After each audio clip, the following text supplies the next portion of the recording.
এই বাজেট আগামী দিনে পশ্চিমবঙ্গের উন্নয়নের বাজেট। তৃণমূল সরকার থাকলে বাংলার উন্নয়ন হবে না, পাল্টা সরব শ্রমিক ভট্টাচার্য।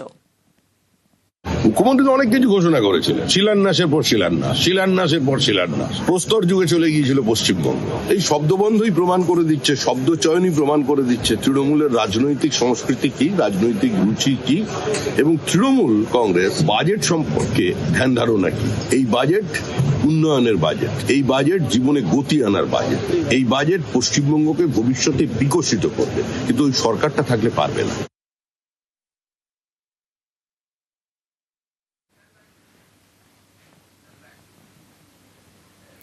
বাজেটে বাংলাকে বঞ্চনার অভিযোগ অধীরের। শুধু ট্রেন দিয়ে সমস্যার সমাধান হবে না বলে মন্তব্য। রুজি রুটির ব্যবস্থা কোথায়, প্রশ্ন অধীরের। ভোট আছে, ভোটের সময় বাংলাকে কিছু দেওয়ার ব্যবস্থা তো থাকবেই। আমাদের কি দরকার? আমাদের দরকার বেকারদের সকার করার, তার ব্যবস্থা কি? কৃষিকে বাঁচাও। 46% মানুষ কৃষিকাজে যুক্ত, তারা গরিব। মানুষের রোজগার বাড়াও, মানুষের পকেটে খরচ করার মতন পয়সার যোগান দাও। আজকে $1 বিনিময়ে 90 টাকার উপরে আমাদের টাকা হয়ে গেছে। আমাদের টাকার দাম দিনের পর দিন কমছে। সেখান থেকে উদ্ধার করার দীর্ঘস্থায়ী পলিসি কি আছে? একটা ট্রেন দিয়ে দেশের সমস্যার সমাধান তো হবে না। রুটির ব্যবস্থা কোথায়? শিক্ষা, স্বাস্থ্য, সেখানে কি করা হচ্ছে? সামাজিক প্রকল্পে কি করা হচ্ছে? 100 দিনের কাজের জন্য কত টাকা বরাদ্দ হচ্ছে? আমরা এগুলো দেখব। কেন্দ্রীয় বাজেটে বাংলার শিল্পায়নে জোর। 3 ফ্রেট করিডোরের ঘোষণায় বাড়বে কর্মসংস্থান, দাবি শুভেন্দু অধিকারীর। ভারতবর্ষের অর্থনীতিকে আরো শক্তিশালী করার জন্য এই বাজেট ওয়েলকাম করছি। প্রধানমন্ত্রী আবাস যোজনা থেকে শুরু করে জল জীবন মিশন সহ নানা বরাদ্দ বৃদ্ধি পেয়েছে। বিশেষ করে পশ্চিমবঙ্গের ক্ষেত্রে আমাদের আজকে যে প্রাপ্তি, এটা কর্মসংস্থানের দিকে এগোচ্ছে পশ্চিমবঙ্গ। শিল্পায়নে জোর দেওয়া হয়েছে। ডানকুনি থেকে সুরাট পর্যন্ত ফ্রেট করিডোর এবং দুর্গাপুরে শিল্প করিডোরের জন্য বিশেষ ঘোষণা। পশ্চিমবঙ্গে গত 15 বছরে যে 6888টা শিল্প চলে গেছে এবং শিল্পে শ্মশান হয়েছে। শিল্প ছাড়া কর্মসংস্থান এবং রাজস্ব বৃদ্ধি হতে পারে না। সেই জায়গায় একটি নতুন দিশা আজকের এখানে দেওয়া হয়েছে। এই বাজেটে দাম কমলো 17 ক্যান্সারের ওষুধের। ব্লাড সুগার, ডায়াবেটিসের ওষুধেও কর ছাড়। বিরল রোগের 7টি ওষুধের দাম কমলো।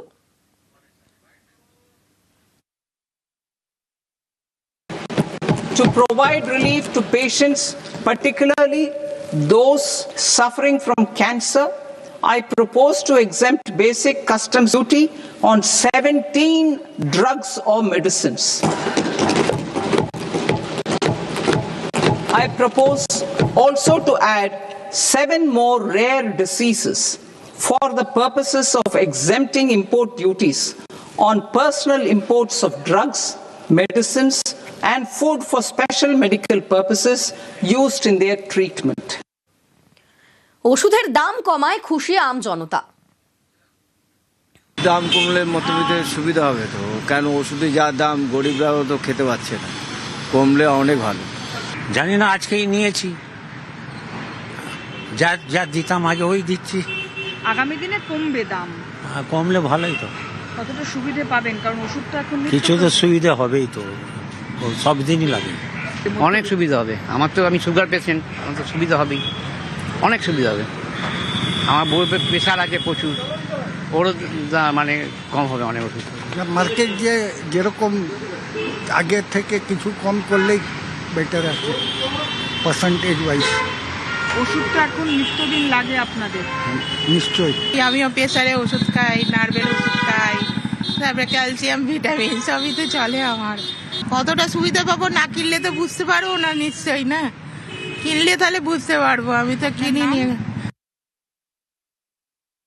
সাধারণ মানুষের সুবিধা বলতে এখন কি কি মালের দাম কমেছে আমরা তো এখন পর্যন্ত সেটা জানতে পারিনি। এখন এবার কোন মালটা এখানে বেশি চলে, কোন মালের দাম কমেছে, সেগুলো যতক্ষণ না আমরা জানতে পারছি ততক্ষণ জিনিসটা আমরা এইভাবে বলতে পারবো না। ঠিক, ডায়াবেটিস তো আপনার ধরুন এখন তো প্রচুর পরিমাণে বেড়ে গেছে, এবার ডায়াবেটিস ওষুধের দাম কমালে তো সে ভালোই হবে, সবার জনসাধারণের তো ভালো তো হবেই, কারণ এখন যেভাবে সুগার রুগী বেড়ে গেছে।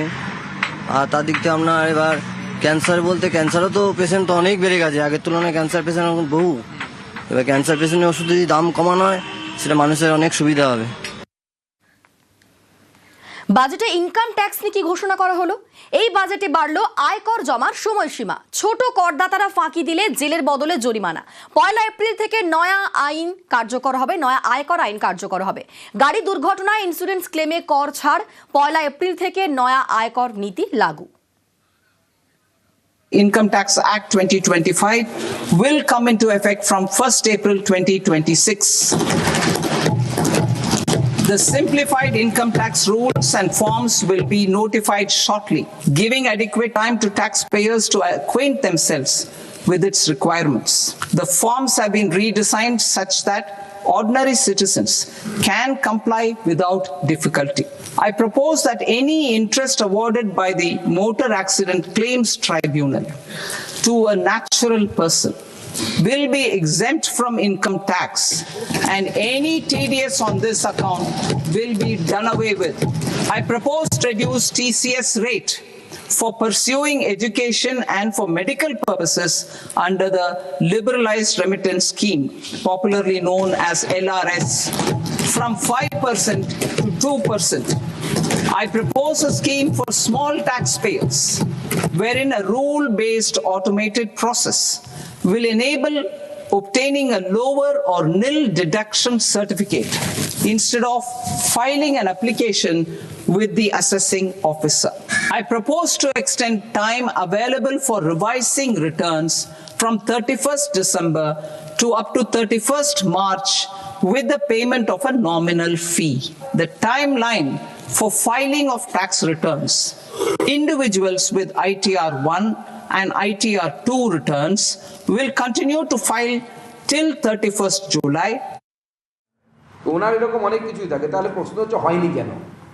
উনি রেলমন্ত্রী থেকে সরে যাওয়ার পর ওনার দলের দুজন তাবড় নেতা রেলমন্ত্রী ছিলেন, তো ছিলেন কি ছিলেন না আপনারা বলুন? মুকুল রায় রেলমন্ত্রী ছিলেন তৃণমূল কংগ্রেসের, আমাদের ছিলেন ত্রিবেদীজি ছিলেন, দীনেশজি তিনি ছিলেন হচ্ছে আমাদের রাজ্য থেকে রেলমন্ত্রী। তাহলে আমাদের খুব সামান্য প্রশ্ন, মমতা বন্দ্যোপাধ্যায় ঘোষণা করে গেলেন, তারপর তার অনুগামী তার কথায় উঠে এবং বসে এরকম দুজন ব্যক্তি তারই দলের, তারা রেলমন্ত্রী থাকলে অথচ করতে পারলেন না, তার মানে কিছু গড়বড় আছে। উনি ঘোষণাটাই করে গেছেন, আর কিছু করেননি।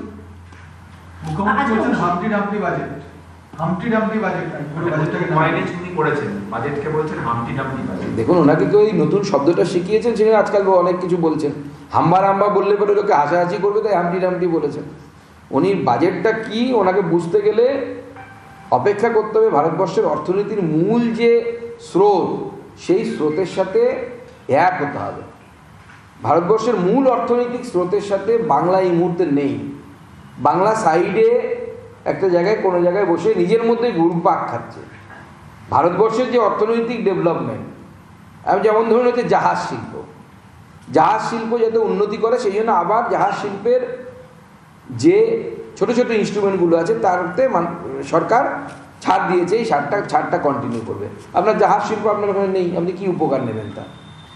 এই যে মূল জায়গা থেকে সরে যাওয়া, আগামী দিনে সি প্লেনের ক্ষেত্রে, ম্যানুফ্যাকচারিংয়ের ক্ষেত্রে সুযোগ দেওয়া হয়েছে। পশ্চিমবঙ্গের জায়গা ভাবেই না মুখ্যমন্ত্রী যে আমরা কীভাবে এটাকে ইউজ করব।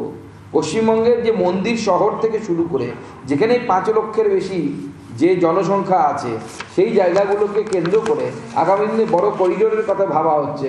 মাননীয় মুখ্যমন্ত্রী প্ল্যান কোথায় এগুলোকে নেই? প্ল্যানই তো নেই তার কাছে কিছু। অভিষেক বন্দ্যোপাধ্যায় বলছেন যে 85 মিনিটের বাজেটের আদতে কিছু নেই, বাংলার তো বটেই, গোটা দেশের জন্যই কিছু নেই। বাংলার মানুষকে অত্যাচার করা হচ্ছে। বাংলার 10 কোটি মানুষকে যদি কেউ বাংলাদেশি বলে মনে করেন, সেটা প্রধানমন্ত্রী, স্বরাষ্ট্রমন্ত্রী। এই সরকারের থেকে কোনো আশা নেই। লাস্ট ইয়ারেরও কথা তারা রাখেনি, বাংলায় খরচ করলেও হারবে জানেন না, তাই জন্য খরচ করছেন। দেখুন, আমি আগেই আমাদের ট্যাক্স ডেভলিউশনের তত্ত্ব দিয়ে অভিষেক বন্দ্যোপাধ্যায়কে মিথ্যে প্রমাণিত করেছি। যে অভিষেক বন্দ্যোপাধ্যায় যেটা বলছেন যে বাংলাকে কিছুই দেওয়া হচ্ছে না, অথচ বাংলার পপুলেশনের পার্সেন্টেজ অনুসারে ট্যাক্স ডেভলিউশন দেওয়া হয়েছে। দ্বিতীয় যে কথাগুলো, ধরুন ভারত সেমিকন্ডাক্টর মিশনে 40,000 কোটি টাকা বরাদ্দ করেছে। আমি অভিষেক বন্দ্যোপাধ্যায়কে বলছি, প্রশ্ন করছি, এই 40,000 কোটি টাকার যা সেমিকন্ডাক্টর মিশনে আমাদের কেন্দ্র সরকার বরাদ্দ করলো, তার লাভ নেওয়ার জন্য আপনার সরকারের প্ল্যানিংটা দেখান আমাকে। কোনো না কোনো রাজ্য তো নেবে এই 40,000 কোটি টাকার লাভ, একাধিক রাজ্য নেবে, মহারাষ্ট্র নেবে, দক্ষিণের রাজ্যগুলো নেবে, তামিলনাড়ু নেবে, অনেক রাজ্য নেবে, শুধু আমাদের শাসিত রাজ্য নেবে এরকম নয়, উত্তরপ্রদেশ নেবে, প্রত্যেকটি রাজ্য, যেমনকি আসামের মতো রাজ্য, তারাও এই ধরনের কাজ করছে, যার মধ্যে দিয়ে এআই কে কেন্দ্র করে, সেমিকন্ডাক্টর হাবকে কেন্দ্র করে। আসামে সেমিকন্ডাক্টর হাব টাটা গিয়ে তৈরি করছে। আমার প্রশ্ন অভিষেক বন্দ্যোপাধ্যায়কে, উনি বা ওনার দল কেন, ওনার রাজ্য সরকার কেন এই ধরনের পরিবেশ তৈরি করতে পারছেন না যে পশ্চিমবঙ্গে সেমিকন্ডাক্টর হাবের জন্য টাটা না হোক, অন্য কেউ হোক, অন্য কোনো কোম্পানি হোক, যাদেরকে ওনাদের পছন্দ, লুলু, হুলু, ভুলু, কেউ তো আসবে। কেন্দ্রীয় বাজেটের তীব্র সমালোচনা করেছেন মুখ্যমন্ত্রী মমতা বন্দ্যোপাধ্যায়। দিশাহীন বাজেট বলে কটাক্ষ মমতার।